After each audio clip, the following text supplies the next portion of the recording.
Hello लोगोफोर बड' जब enough' YouTube चेनेलाव नोंथांमोनखौ फिन खनसेबाव गासैखौबो बरायबावबाय। गुवाहाटी इउनिभार्सिटिनिफ्राय गोदान अफिसियेल नटिफिकेसन फैदों लोगोफोर। बेनो जाबाय एग्जामनि जायफोरा टीडीसी फार्स्ट सेमिस्टार आरो थार्ड सेमाव फरायगासिनो दङ नोंथांमोना भिडिअखौ नायलांदो, जोबोर इम्परटेन्ट।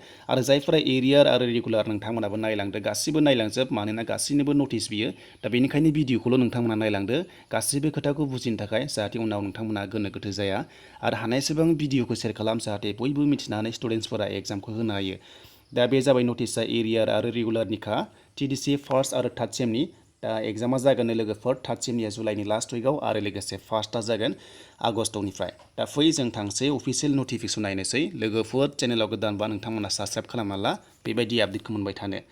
दा बे जाबाय अफिसियेल नटिफिकेसन लोगोफोर, गुवाहाटी इउनिभार्सिटिनिफ्राय फैनाय 5 जुलाइआव होदोंमोन, नाथाय पाब्लिश खालामदों 6 जुलाइआव।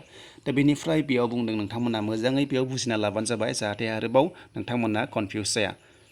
दा बेयाव नायदो नै लोगोफोर, बेयाव बुंदों नटिसआ जे बेयाव बुंदों लोगोफोर it is hereby inform to all concern that the TDC semester 3 CBSS। दा बेयाव बुंदों लोगोफोर CBCS। दा बे CBCS आ मा नोंथांमोना कनफिउस जानो हागौ। बेयाव बुंदों जे टीडीसी सेमेस्टार 3 CBCS माने बे रेगुलार कर्स आरो जाबाय मोनसे नन CBCS, बे जाबाय लोगोफोर एरियार बेट्स 2000।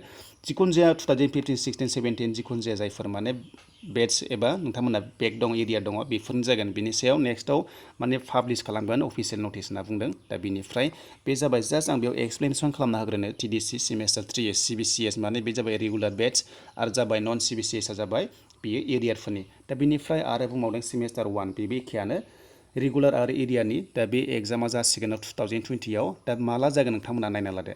दा बुंदों नै लोगोफोर नैबे थार्ड सेमिस्टार नङा होमबा, नैबे जोंनि थार्ड सेम जिथु दायो थार्ड सेमाव फरायगासिनो दङ नोंथांमोननि एग्जामा जागोन होनना बुंदों। माने टेन्टेटिभ होदों आरो डेटखौ, आरो अनलाइन एग्जाम जागोन नै लोगोफोर, बियो अनलाइन एग्जाम जागोन। नै नोंथांमोना नुखाबाय रोखा रोखा बेयाव अनलाइन एग्जाम जागोन होनना बुंदों। आरो बे जागोन जुलाइनि लास्ट उइकनिफ्राय जागोन होनना बुंदों। टीडीसी थार्ड सेमनिया जायफोर रेगुलार आरो एरियार बेट्सनि नोंथांमोना अनलाइन एग्जाम होनांसिगोन जुलाइनि लास्ट उइकनिफ्राय। दा बे क्लियार जाबाय। बिनिफ्राय नैबे मोनसेबाव दंबावो, बेनो जाबाय टीडीसी फार्स्ट सेमिस्टार लोगोफोर, बेबो एखेयानो, बे जाबाय CBCS आरो नन CBCS माने रेगुलार आरो एरियार बेट्सनि। आरो बे एग्जामा जागोन होनना बुंदों नै लोगोफोर आगस्टनिफ्राय जागोन होनना बुंदों। नोंथांमोना नुनो मोनदों नैबे आगस्टनिफ्राय जागोन, नोंथांमोना आगस्टनिफ्राय अनलाइन एग्जाम होनांगोन। दा बे क्लियार जाबाय। बेयाव रेगुलार आरो एरियार बेट्सनि मोननैनिबो फैखादों नटिसआ, जायफोर थार्ड सेम आरो फार्स्ट सेमाव फरायगासिनो दङ नोंथांमोननि थाखाय। दा बेयाव बेट्सखौ मेनसन खालामाखै, नाथाय एरियार आरो रेगुलारनि खोथाखौ होनखाबाय जेब्ला नोंथांमोना गासिबो एग्जामखौ होनो मोनसिगोन। बिनिफ्राय मोनसे खोथाखौ गोसोआव लादो लोगोफोर, बे एग्जाम सिडिउला थाबैनो ओंखारगोन होनना बुंदों। बिनिफ्राय आरो गाइडलाइन्सआ एखेयानो थागोन बा रोखोमसेयानो थागोन SOP निफ्राय।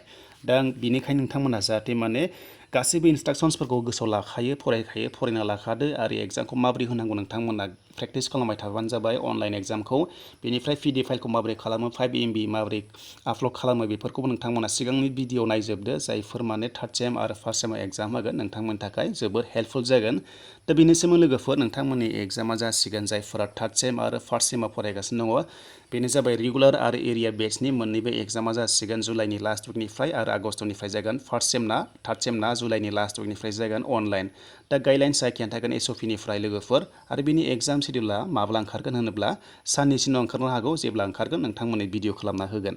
स' लोगोफोर बेनोसैमोन। दानिया नोंथांमोना भिडिअखौ हानायसेबां शेयार खालाम, जाहाथे बयबो मिथिनानै रेडि जानो हायो। आरो लोगोसे गोदानै फैदोंबा चेनेलाव साबस्क्राइब खालामना लादो।